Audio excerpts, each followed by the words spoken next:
नमस्ते जी सभी को। एक बार फिर से स्वागत है एक और नए वीडियो में।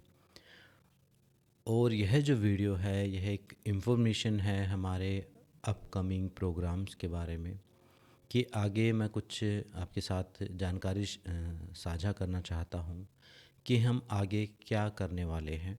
एक थोड़ा सा उसका ओवरव्यू मैं यहाँ पर इस वीडियो में आपको देना चाहता हूँ। जैसे हमारे धर्म में 4 जीवन के मुख्य उद्देश्य बताए हुए हैं: धर्म, अर्थ, काम और मोक्ष। अब जो हमने इस मंथ में पहले जो हम अभी डिस्कस कर रहे हैं, जो हम लास्ट में चले हुए हैं, वो शिव संहिता के बारे में हम डिस्कस कर रहे हैं, या मैं अपनी नॉलेज शेयर कर रहा हूँ या शास्त्र की नॉलेज आपके साथ शेयर कर रहा हूँ जितनी मेरी समझ है उसके साथ। पहली चीज़ तो ये कि मैं ना तो कोई विद्वान हूँ, ना ही मैं कोई शास्त्रों का ज्ञाता हूँ। हाँ, लेकिन इन चीज़ों पर बोलने के लिए मैं ऑथेंटिक पर्सन हूँ। मैंने इनको पढ़ा है, समझा है, इनका अभ्यास किया है और सरकार से भी मान्यता प्राप्त हूँ कि मैं योग के बारे में और इन सारे टॉपिक के बारे में डिस्कस कर सकता हूँ, बोल सकता हूँ, अपने विचार रख सकता हूँ। एक टाइप से अगर हम समझें तो हमने अभी डिस्कस किया धर्म, जिसमें हमने कर्म का सिद्धांत डिस्कस किया, जीव के पैदा कहाँ से होता है, सृष्टि की उत्पत्ति कैसे होती है, महामाया के बारे में, ब्रह्म के बारे में, आत्म साधना के बारे में, विभिन्न विधियों के बारे में हमने शिव संहिता में डिस्कस किया। भगवान शिव ने सारा एक रोड मैप हमें दिया। अगर हम भगवान शिव की तरह उसमें देखें तो यहाँ पर हमने भगवान शिव के एक रूप का वर्णन किया। एक रूप है उनका आदि योगी रूप, जहाँ वो एक योगी हैं, अकेले हैं, अपने ऊपर काम कर रहे हैं, अपनी साधना कर रहे हैं, वही संदेश दे रहे हैं एक व्यक्ति को। ये एक डायमेंशन जीवन का भगवान शिव ने दिया, जो धर्म की शिक्षा है। एक बेसिक डिसिप्लिन आपको सिखाता है कि आपके कर्म कैसे काम करते हैं, किस प्रकार के कर्म रहते हैं। और भी शास्त्रों में दिया हुआ है, लेकिन हमने यहाँ पर जो डिस्कस किया वो शिव संहिता के अकॉर्डिंग किया। और किस प्रकार हम उन सारी चीज़ों से मुक्त हो सकते हैं, मुक्ति की तरफ बढ़ सकते हैं, उन सारी चीज़ों के बारे में भी डिस्कस किया। यानी यहाँ पर हमारा थीम था धर्म के बारे में, सेल्फ रियलाइजेशन के बारे में, अपने जीवन के उद्देश्य। धर्म का मतलब समझ लीजिए जीवन का उद्देश्य, कर्तव्य, ड्यूटी क्या है, उस चीज़ के बारे में। अब हम चलते हैं दूसरे स्टेप पर। दूसरा जो जीवन का उद्देश्य है, या जो वैल्यू है आपकी, अर्थ, यानी धन। अर्थ के भी बहुत सारे रूप हो सकते हैं। यहाँ पर हम फाइनेंस जो है, मतलब पहले आप कोई शिक्षा प्राप्त करते हैं अपने जीवन का उद्देश्य, फिर आपको धन चाहिए होता है अपने जीवन यापन के लिए। अब फाइनेंस की मैं शिक्षा आपको नहीं दे सकता, क्योंकि वो मुझे भी नहीं है, और ना ही मैंने कोई उसमें शिक्षा प्राप्त की है, ना ही उसमें मैं कोई एक्सपर्ट भी नहीं हूँ। मैं खुद, मुझे दूसरों से पूछना पड़ता है, और मेरे से ज़्यादा उसका जो ज्ञान है वो आपको है। आप अपने अर्थ को कैसे मैनेज करना है, वो हर व्यक्ति, हर माँ बाप अपने बच्चों को सिखाता है, हर स्कूल में भी सिखाया जाता है, और बड़ी बड़ी कंपनियां भी हैं, कोर्सेज भी हैं, सब कुछ है कि सब, हर किसी को स्टॉक मार्केट का, शेयर मार्केट का पता है। वो अपने अर्थ को, फाइनेंस को मैनेज करने में, अपने जीवन में, मतलब अब ये नौबत नहीं है किसी के पास पैसा नहीं है। अब नौबत ये है कि पैसा खर्चें कहाँ पर। और अगर किसी के पास है भी, तो वो अगर काम करना चाहे, उसका इंटरेस्ट है, तो वो उस अर्थ को, उसको कमा सकता है, उस शिक्षा को पा सकता है। और स्कूल में दिया जा रहा है, अर्थ की अच्छी शिक्षा दी जा रही है, कोई दिक्कत नहीं है। एक कैसे एक नौकरी पाए, एक जॉब पाए, एक अपनी कंपनी खड़ी करे, चारों तरफ जो है अर्थ ही अर्थ फैला हुआ है। तो उसकी मैं शिक्षा नहीं देने वाला आपको, वो आप शिक्षा कहीं और से प्राप्त करें। आगे भविष्य में जाके अगर मुझे कोई ऐसी चीज़ हुई तो वो मैं शेयर करूँगा आपके साथ। फिर तीसरा स्टेप आता है। अब ये तीसरा स्टेप ऐसा है, इसका नाम है काम। काम में बहुत सारी चीज़ें आ जाती है, भी एक बहुत बड़ी कैटेगरी है। काम वो स्टेप है जिसके बारे में कोई भी बात नहीं करता है। मोक्ष के बारे में भी बात करते हैं, हमारे साधु संत भी बात नहीं करते हैं, ना ही कोई विद्वान बात करते हैं, ना ही कोई डॉक्टर बात करते हैं, साइंटिस्ट बात करते हैं, जो भी इस इस मेडिकल साइंस में जो काम कर रहे हैं, लेकिन वो भी एक स्तर पर बात कर रहे हैं, उसके बारे में भी हम डिस्कस करेंगे। ना हमारे माँ बाप बात कर रहे हैं, ना हम खुद बात कर रहे हैं, और हर व्यक्ति उस जो अर्थ कमा रहा है वो भी काम के लिए ही कमा रहा है। उसमें आपका गृहस्थ जीवन हो गया, हर प्रकार के सुख भोग हो गए उसमें काम में, तब उस काम पर कोई डिस्कस नहीं कर रहा है। और मैं देख रहा हूँ कि अभी जैसे मैंने एक वीडियो में बताया था कि ये जो समय है ये युग परिवर्तन का समय है। यहाँ पर माइंड के पैटर्न्स को तोड़ना पड़ेगा, यहाँ नई चीज़ें ऐड ऑन करनी पड़ेंगी, एक नई समझ पैदा होगी, लोगों में भी पैदा होगी। पृथ्वी की जो अर्थ की जो वाइब्रेशन है वो भी हाई हो रही है। कल मैंने एक वीडियो बनाई थी, चेतना की वाइब्रेशन मैप, कॉन्शियसनेस को कैसे ऊपर उठाएं। उस कॉन्शियसनेस की वाइब्रेशन थी, उसका एक स्कोर था, और सबसे जो लोएस्ट स्कोर था वो था गिल्ट का, शेम का। सबसे लोएस्ट स्कोर, जो सबसे डाउन वाइब्रेशन है, यानी आप सबसे डाउन वाइब्रेशन में कब होते हो? जब आप शेम महसूस करते हो, गिल्ट महसूस करते हो, ग्लानि भाव महसूस करते हो, शर्म महसूस करते हो, तब आप सबसे लोवेस्ट वाइब्रेशन में होते हो। और मेरी सेल्फ ऑब्जर्वेशन है, हो सकता है किसी की गलत, मेरी गलत भी हो, आपका भी जो विचार हो मुझे कमेंट में बता देना। मेरी ये ऑब्जर्वेशन है, जो काम जो विषय है, काम कहें, काम मैं इसलिए कह रहा हूँ इसको क्योंकि इसके लिए जो आजकल जो उपयोग किया जाता है शब्द, यानी सेक्सुअल एजुकेशन या सेक्स जिसको हम बोलते हैं, वो पोल्यूटेड वर्ड है एकदम से। वो उसकी जो इमेज है हमारे माइंड में वो एकदम ख़राब बन गई है। तो इसलिए मैं इसको यहाँ पर काम बोल रहा हूँ, काम ऊर्जा बोल रहा हूँ, सेक्सुअल एनर्जी की बजाय। तो काम जो है हमारे शास्त्र में इसको काम ही बोला, धर्म अर्थ काम। अब ये जो काम का जो पूरा कॉन्सेप्ट है, इसके बारे में कहीं भी चर्चा नहीं की जा रही है, ना ही कोई शिक्षा दे रहा है, ना ही कुछ समझा रहा है, ना ही कोई गलत बात क्या है ठीक क्या है वो बता रहा है। हाँ, इसकी यह जो टॉपिक है, यह हमें गिल्ट में डालने में, शेम में डालने में सबसे बड़ा जिम्मेदार है। अगर कोई गिल्ट में है, कोई शेम में है, कोई दुख में है, कोई सुसाइड कर रहा है, तो डायरेक्ट इनडायरेक्ट जो पहुंचते हैं वो काम, यानी सेक्सुअल एनर्जी, उसके जीवन की जो काम ऊर्जा है वो रूपांतरित नहीं हो पाई है। या तो वो रूपांतरित नहीं हो पाई है, या डिस्ट्रक्टिव हो गई है, या उसको वो समझ नहीं पाया है, मिसअंडरस्टैंडिंग हो गई है।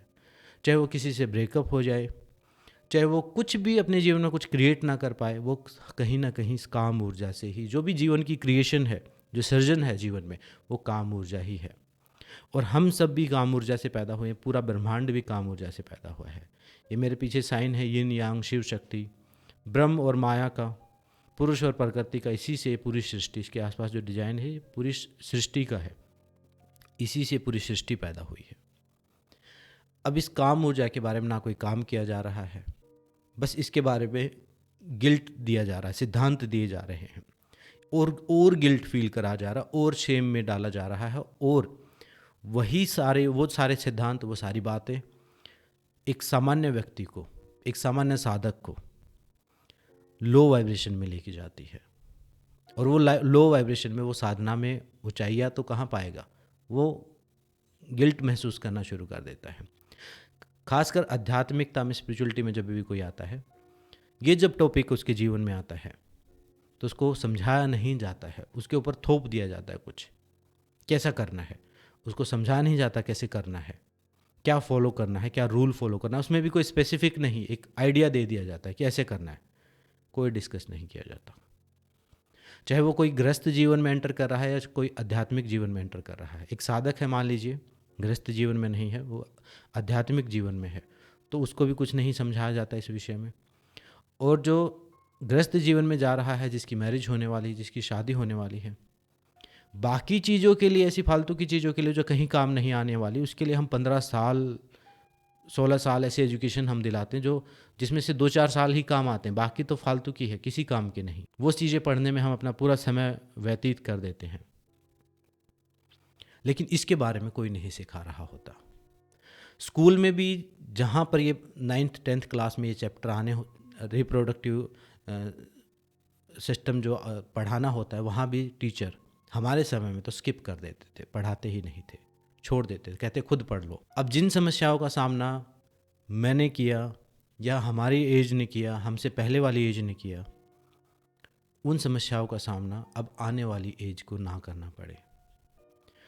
जिस आध्यात्मिकता में जिस समस्याओं का सामना मुझे करना पड़ा या बाकी साधकों को करना पड़ रहा है, कोई डिस्कस नहीं कर रहा है, कोई बता नहीं रहा है, गिल्ट में है, शेम में है, लो वाइब्रेशन में है, साधक होते हुए भी अपराध भाव में जी रहे हैं, और बातें कर रहे हैं हम मोक्ष की, बातें कर रहे हैं हम आत्मा परमात्मा की, बड़ी बड़ी एक बेसिक फंडामेंटल्स हमारे क्लियर नहीं है। तो जो नेक्स्ट जो टॉपिक आने वाले हैं, शिव संहिता ये पूरी हो जाएगी अभी, उसके बाद जो टॉपिक आने वाले हैं उस काम ऊर्जा से संबंधित हैं। अभी जो काम ऊर्जा के का कुछ स्वरूप मैं आपको समझाता हूँ, हमें कैसे सीखने को मिलती है। अभी दो टाइप से बातें की जा रही हैं। एक बात करते हैं डॉक्टर्स, जो एक बात बता देते हैं आपको, उसमें कोई ना कोई इसमें रस होता, ना उसमें कोई जीवन में कैसे अप्लाई करना है, कोई प्रैक्टिकल अप्रोच जैसा नहीं लगता। वो एक वैज्ञानिक जैसे कोई बात बता रहा हो वैसी बात होती है उनकी जो सलाह होती है। वो रिलेट नहीं करते, कनेक्ट नहीं कर पाता एक आम आदमी उस बात से। वो अपनी सलाह इस प्रकार से दे देते हैं। वो तो कह देते हैं कि एक एक्ट है और करो इसको, और ये ज़रूरी है, और ये ऐसा है ऐसा है ऐसा है, कुछ केमिकल्स हैं, एक सिद्धांत जो उन्होंने साइंस में पढ़ा है वो पढ़ा देते हैं। दूसरी अप्रोच ये है जो स्पिरिचुअलिटी की अप्रोच है, वो कह देते हैं कि ब्रह्मचर्य रहो, ब्रह्मचर्य रखो, ब्रह्मचर्य रहो, इसमें इसका उपयोग ही नहीं करना। वो भी एकदम पल्ला झाड़ देते हैं अपना, इधर से भी पल्ला झाड़ देते हैं, उधर से भी पल्ला झाड़ देते हैं। अब जो सामान्य व्यक्ति है, चाहे वो गृहस्थ हो चाहे वो आध्यात्मिक हो, उसको समझ में नहीं आता कि एक्चुअल में करना क्या है। वो एजुकेशन ही नहीं है। अगर हम उस आध्यात्मिकता को हटा भी दें तो एक जर्नल एजुकेशन जिससे हमें बच्चे पैदा करने हैं, जिससे हमें पूरा जीवन उपयोग करना है, उस चीज़ का हमें मैनेजमेंट ही नहीं पता, उसकी रियल नॉलेज है ही नहीं। मिसकंसेप्शन पर जीते हैं, धारणाओं पर जीते हैं। एक अलग कैटेगरी वो है जो सबसे हाईएस्ट फॉर्म है, जो सबसे हाईएस्ट जो नॉलेज है वो हमें गलत कारणों से, गलत साधनों से, गलत लोगों से मिलती है। या तो यूट्यूब पर ऐसे लोग भरे पड़े हैं, या ऐसी किताबें लोगों ने लिख दी जिनकी उस चीज़ में कोई मास्टरी ही नहीं है, किसी और किताब से पढ़ के उन्होंने वहाँ आपको समझा दिए हैं।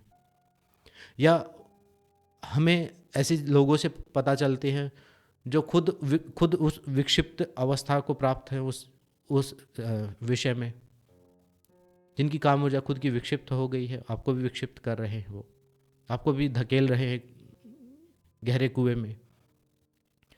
या फिर ऐसे लोग जो आपको काम ऊर्जा को परोस रहे हैं, वो उपयोग कर रहे हैं, उनको कुछ बेचना है, उनको कुछ अपनी वेबसाइट रन करनी है, उनको कोई प्रोडक्ट बेचना है, एडवर्टाइजमेंट करनी है, या ऐसी पोर्न साइट्स हैं, या पता नहीं क्या का क्या, हर जगह कामुकता बेची जा रही है, लेकिन उसके बारे में नॉलेज नहीं है। अभी जो वर्ड है, मैंने कहा एक शब्द कहा, मैंने कहा सेक्स, आपके दिमाग में एकदम से ब्लॉक हो जाएगा और इतना बड़ा पत्थर रखा जाएगा और मेरी बात ही आपके सिर में जानी बंद हो जाएगी। और सच्चाई क्या है, इसलिए मैं इसको काम कह रहा हूँ। सच्चाई क्या है, इसी से आप पैदा हुए हैं, इसी से आपके बच्चे पैदा हुए हैं, इसी से हम पैदा हुए, इसी से पूरी प्रकृति पैदा हुई है। हर पेड़ पौधा, हर कीड़ा मकोड़ा भी इससे पैदा हुआ है, हर जीव जंतु, एक बैक्टीरिया भी इसी प्रोसेस से पैदा होता है। यही प्रजनन, इसकी पूरी साइंस और पूरे सिस्टम और पूरा आध्यात्मिक विज्ञान ना पता होने की वजह से इतने मिसकंसेप्शन हो गए हैं। दुनिया भर की बातें की जाती हैं, दुनिया भर की बातें की जाती हैं, ऐसे ऐसे टॉपिक पर बातें की जाती हैं जिनका कोई लॉजिक ही नहीं। लेकिन एक चीज़ जो लॉजिक बनाती है उसके बारे में सिर्फ इसलिए बात नहीं की जाती क्योंकि जो बात करने वाला है या तो उसको जज कर लिया जाएगा, या उसकी इज्जत चली जाएगी, या उसके बारे में लोग धारणा बना लेंगे, या कुछ उसके कैरेक्टर पर उंगली उठा देंगे। तो इसलिए कोई इस पर बात ही नहीं करना चाहता है, ना ही कोई धर्मगुरु बात करना चाहता है, ना कोई स्पिरिचुअल एजुकेटर बात करना चाहता है, ना कोई योगा टीचर बात करना चाहता है। सिर्फ डॉक्टर बात कर रहे हैं, वो भी जो पूछ रहा है उसी को बता रहे हैं, वो भी कोई खास अलग से कुछ काम कर नहीं रहे हैं। सरकार भी स्कीम निकाल देती है कि यौन शिक्षा दी जाए, लेकिन वो कितनी दी जाती है वो सबको पता है। शिक्षा मिलती है वेबसाइट से, जहाँ उसका विक्षिप्त रूप है, शिक्षा मिलती है ऐसी वेबसाइटों से जहाँ जिसका सच्चाई से सच के जीवन से कोई लेना देना ही नहीं है। जो प्राथमिक गुरु होते हैं कौन होते हैं? वो लोग होते हैं जिनको इस बारे में नॉलेज ही नहीं है। तो ये है जो एक टॉपिक है, ये जो काम जो एक टॉपिक है, या जो सेक्सुअल एनर्जी या सेक्सुअल एजुकेशन, सेक्स एजुकेशन या सेक्सुअलिटी एजुकेशन, ये एक ऐसा टॉपिक है। या यौन शिक्षा, योग शिक्षा पहुंच गई है हर व्यक्ति के पास, अब यौन शिक्षा को भी पहुंचाया जाए। इस बारे में मैं बात करने वाला हूं। आगे कुछ महीनों में, आगे आने वाले मतलब मार्च में महीने में कुछ टॉपिक्स, कुछ चीज़ें नई प्लान कर रहा हूँ, वो मैं आपके लिए लेके आने वाला हूँ। और उसमें तीनों पॉइंट कवर होंगे। उसमें साइंस भी कवर होगी। कोई ये भी नहीं कह सकता कि जो मैं बता रहा हूँ या मैं जो आपको जो एजुकेशन आप तक जो पहुँच रही है वो बिना किसी वैज्ञानिक या मैं सिर्फ धर्म की ही बातें करके या भगवान की बात करके ही आपको पढ़ा रहा हूँ, नहीं, ऐसा नहीं होगा, बिल्कुल भी नहीं होगा। पहली प्राथमिकता विज्ञान रहेगा मेरी, क्योंकि विज्ञान ही आज का जो धर्म है वो विज्ञान ही है। अगर आप विज्ञान में साबित नहीं कर पा रहे हैं किसी चीज़ को, तो फिर वो लोग कोई भी नहीं अपनाएगा उस चीज़ को। अगर मैं कह दूं कि हमारे शास्त्र में ऐसा लिखा, तो आप नहीं करेंगे। शिव संहिता की चीज़ें आप करेंगे थोड़ी, आपने सुनी है, कुछ लोग करेंगे जो एक साइंटिफिक माइंड सेट के वो करेंगे, तो ठीक वैसे ही। लेकिन मैं चाहता हूँ कि हर व्यक्ति तक पहुँचे, टीन एज से शुरू करके बुढ़ापे तक इस काम ऊर्जा को मैनेज करने की ज़रूरत होती है।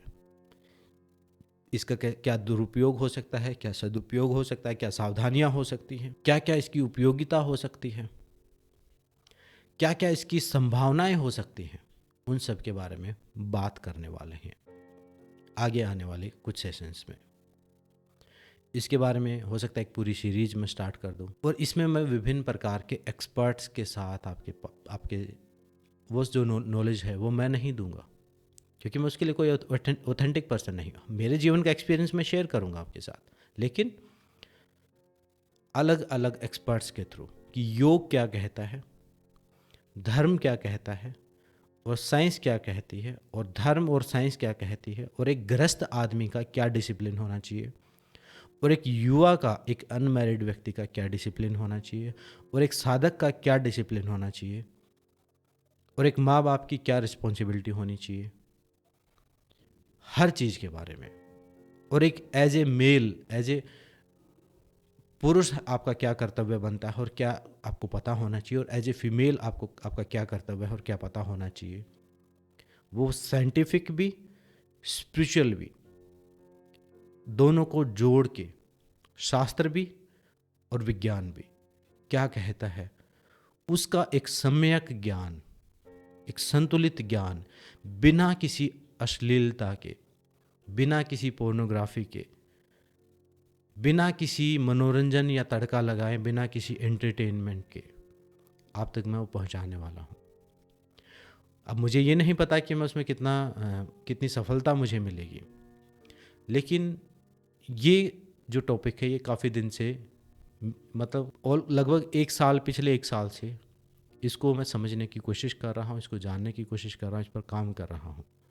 अब वो समय आ गया है कि ये सबके सामने आए और इस पर बात की जाए, खुल के बात की जाए, और इसको एक टैबू ना बनाया जाए। अगर इसको टैबू बनाया, एक चीज़ विशेष ध्यान रखिए, अगर हमारा जन्म कहाँ से होता है, काम ऊर्जा से ही तो होता है। इस काम से ही तो पैदा हो रहे हैं हम। जो भी बच्चे, अगर हमारे देश को ऊपर उठाना है, हमारे देश को ऊपर उठाना है, तो बहुत सारी चीज़ें करनी है हमें, हर साइंस में भी, धर्म में भी, विज्ञान में भी, हर सारी दिशाओं में ऊपर उठना है। लेकिन एक सबसे बड़ी दिशा जिस पर कभी बात नहीं की जाती, जो बच्चे पैदा हो रहे हैं वो किससे पैदा हो रहे हैं? एक ऐसी माँ से जो गिल्ट में रहती है, जो शर्म में रहती है, जो दबाव में रहती है, जो अपराध भाव में रहती है, उससे, या एक ऐसे पिता से जो एक खामखा के ईगो में है, किसी बात को डिस्कस नहीं करता है, जिसके अंदर खुलापन है ही नहीं, भावनाएं हैं नहीं, उनसे पैदा होगा। और उनसे जो बच्चा पैदा होगा वो भारत का नागरिक पैदा होगा। और वो भी कब पैदा होगा? दोनों को प्रॉपर एजुकेशन ना होने की वजह से एक्सीडेंटल पैदा होगा। वो कभी बस पता चल जाएगा कि माँ बनने वाले, पिता बनने वाले हैं, वो खुश हो जाएंगे। हमारे शास्त्रों में पूरा गर्भाधान का एक पूरा विज्ञान है, आयुर्वेद में भी। ये जितने भी एक्सीडेंटल बच्चे पैदा हो रहे हैं, इनसे आप ज़्यादा संभावना या ज़्यादा उम्मीद नहीं रख सकते।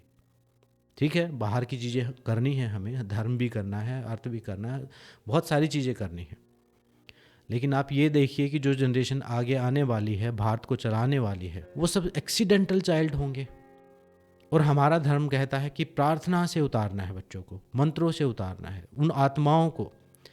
जब आप अगर स्पिरिचुअल भी पढ़ते हैं, साइंस तो कहेगी ठीक है, ये तो कोई आत्मा उत्मा का कोई चक्कर ही नहीं है, बस ये तो पैदा हो रहे हैं ऐसे ही भेड़ बकरियों की तरह।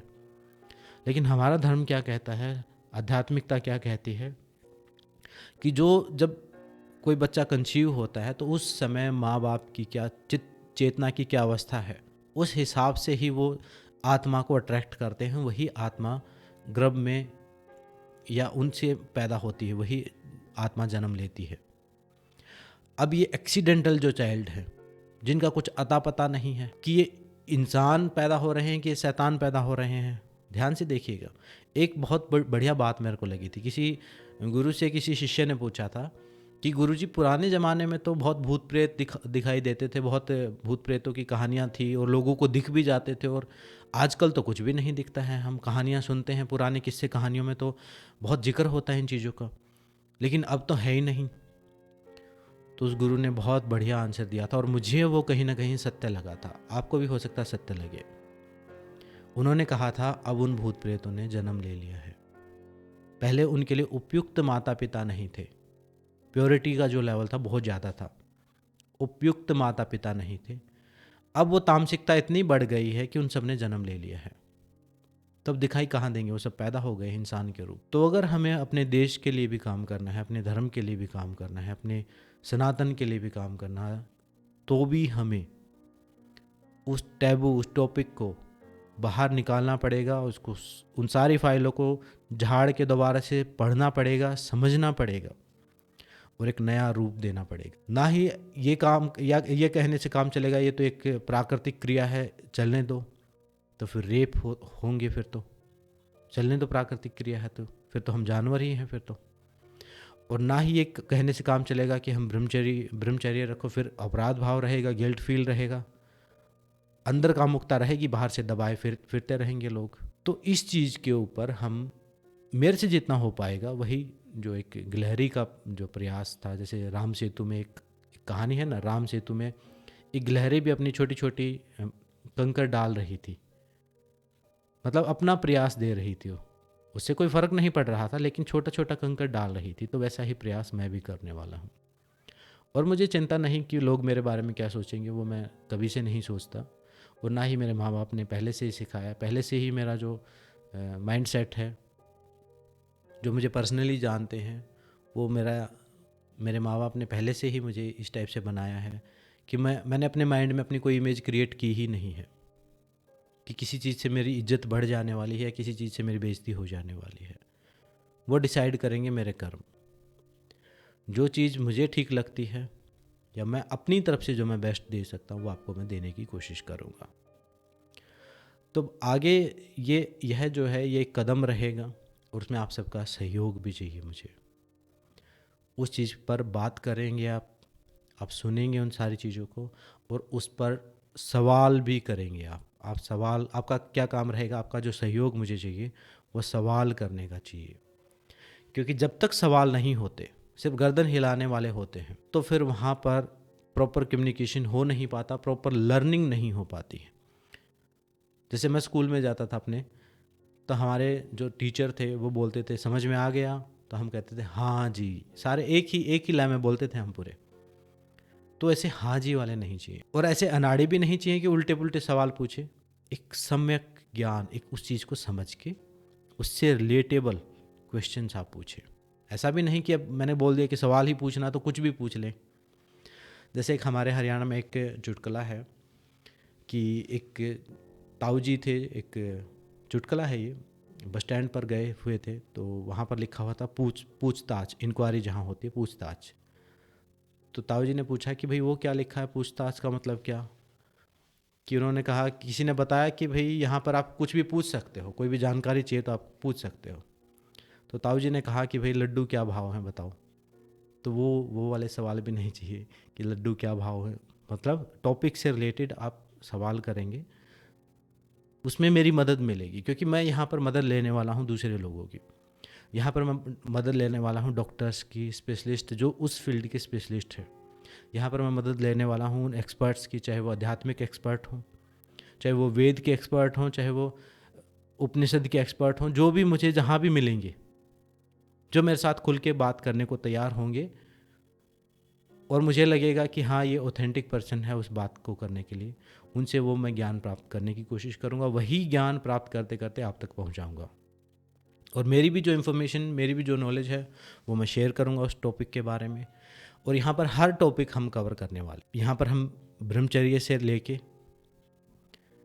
रेगुलर सेक्स एजुकेशन तक, एक गृहस्थ जीवन, एक मैरिड अनमैरिड लाइफ के लिए, अगर कोई सिंगल है तो उसका क्या डिसिप्लिन होना चाहिए, अगर कोई मैरिड है तो उसका क्या डिसिप्लिन होना चाहिए, क्या क्या संभावनाएं हो सकती हैं, और आगे भविष्य में एडवांस से एडवांस और एंशिएंट से एंशिएंट चीज़ को डिस्कस करने वाले हैं, पुराने से पुरानी चीज़ को डिस्कस करने वाले जो शास्त्रों में है, और एडवांस से एडवांस चीज़ को भी डिस्कस करने वाले हैं जो विज्ञान की संभावना है आगे हो सकती है फ्यूचर में। इस युग परिवर्तन में थोड़ा सा हिस्सा हमारा भी रहेगा, दिमाग को खोलने में, इस गिल्ट फील से निकालने में। यहाँ पर मैं देख रहा हूँ लोग नशे करने को तो कूल समझ रहे हैं, जिससे बहुत सारी जानें जा रही हैं, वो तो कूल है, लेकिन एक ऐसी चीज जिससे जीवन पैदा हो रहा है उसके बारे में बात करना उनको पाप लग रहा है। ये कौन सी शिक्षा हमें प्राप्त हो रही है?